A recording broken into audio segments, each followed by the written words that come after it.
Vous parlez de communauté d'opinion, je rebondis, il y a ces fameux réseaux sociaux désormais qui se développent très fort sur Internet, des sites où les responsables politiques, les partis politiques sont très présents. Cela leur permet bien tout simplement de donner des infos au quotidien à leurs amis, entre guillemets.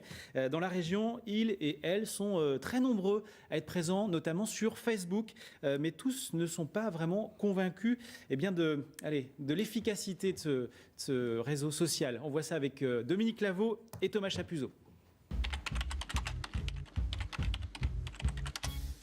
Militer, ça change le monde, et militer sur Facebook, on vous raconte même pas.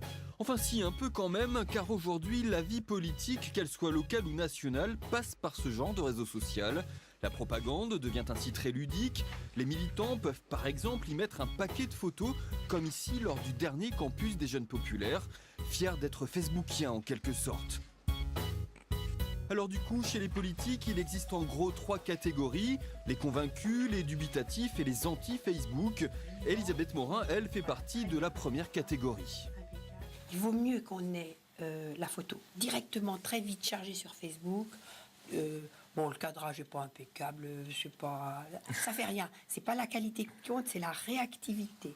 Et on peut même dire que la députée européenne est carrément addicte. Je le fais moi-même, mon Facebook. C'est ma première action le matin, c'est ma dernière action le soir.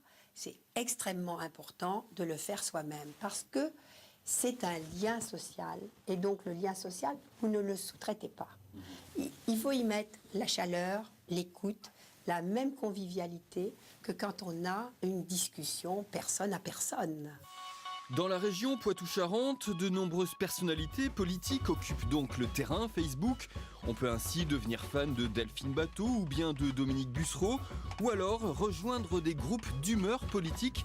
Ainsi, la campagne des régionales est ici lancée depuis longtemps. Il suffit de taper Ségolène Royal dans le moteur de recherche pour s'en rendre compte.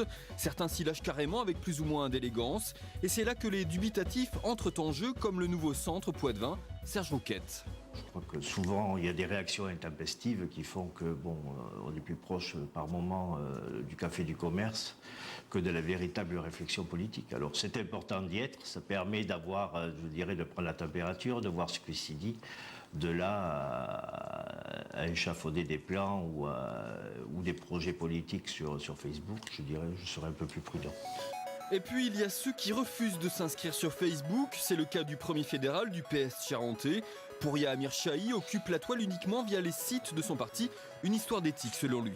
Il y a un côté très narcissique, qui reflète aussi à mon avis la fin, en tout cas une certaine dépolitisation. C'est-à-dire que du coup, on s'affirme soi, on personnalise le débat, on a sa photo, et tous les jours on dit ce qu'on a fait. Et parfois même ça va jusqu'à des anecdotes qui n'ont aucun intérêt politique. Alors après le phénomène des blogosphères lors des dernières municipales, celui des réseaux sociaux pourrait bien être l'une des nouveautés à surveiller de près pour les observateurs politiques lors des régionales. D'autant plus que certains partis envisagent de créer leurs propres réseaux sociaux. Encore une mine d'infos à disséquer. Alors vous, Olivier Daben, professeur à Sciences Po, vous êtes convaincu par Facebook ou pas vraiment ? Je pense que Facebook permet à un homme politique d'entretenir ses liens sociaux, comme on vient de voir dans le reportage, et c'est important au moment où il faut fidéliser des électeurs, mais aussi où il faut entretenir la flamme chez les militants. Je pense que pour le militant, c'est important d'avoir cette relation un petit peu intime avec un dirigeant politique à travers Facebook.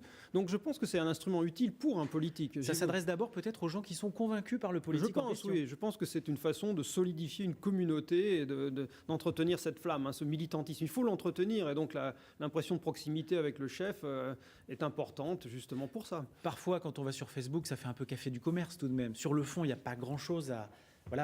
Après, libre à chaque politique, chaque dirigeant politique d'y mettre ce qu'il a envie d'y mettre. Il peut très bien éviter ce ton café du commerce et mettre des choses un petit peu sérieuses.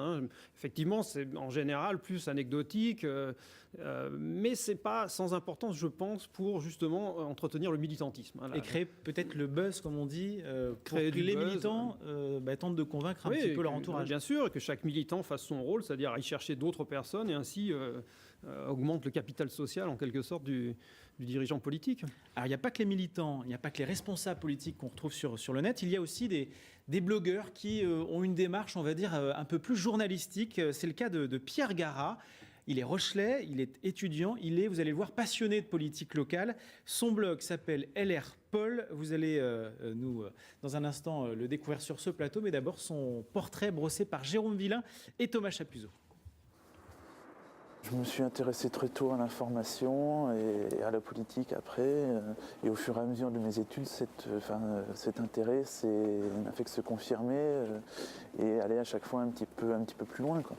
À 20 ans, Pierre Garat a fait Cagnes, Hippocagne et passe cette année 2 licences, une en histoire et une en géographie. Des études qui permettent à ce Rochelais vivant à Poitiers de profiter pleinement de sa passion, à savoir la politique, et plus particulièrement la politique locale. Une passion qui l'a amené à créer un blog, mais attention, un blog politique, pas militant. Je trouvais qu'il y avait déjà pas mal de gens qui faisaient ça, des blogs militants, et puis je ne me sentais pas vraiment la capacité, et plus faire marcher ma formation d'historien, de géographe aussi un peu, de partir un peu là-dessus, et puis parce que j'ai une passion aussi pour le journalisme aussi. À l'âge où l'on connaît par cœur les compositions des équipes de foot qualifiées pour la Coupe du Monde, Pierre préfère donc les résultats électoraux, canton par canton, une singularité qui ne passe pas inaperçue auprès de ses amis. Sur la politique locale, parfois ils trouvent un peu que je suis un extraterrestre quand même, parce que comme je recherche beaucoup dans l'histoire ce qui a pu se passer pour pouvoir faire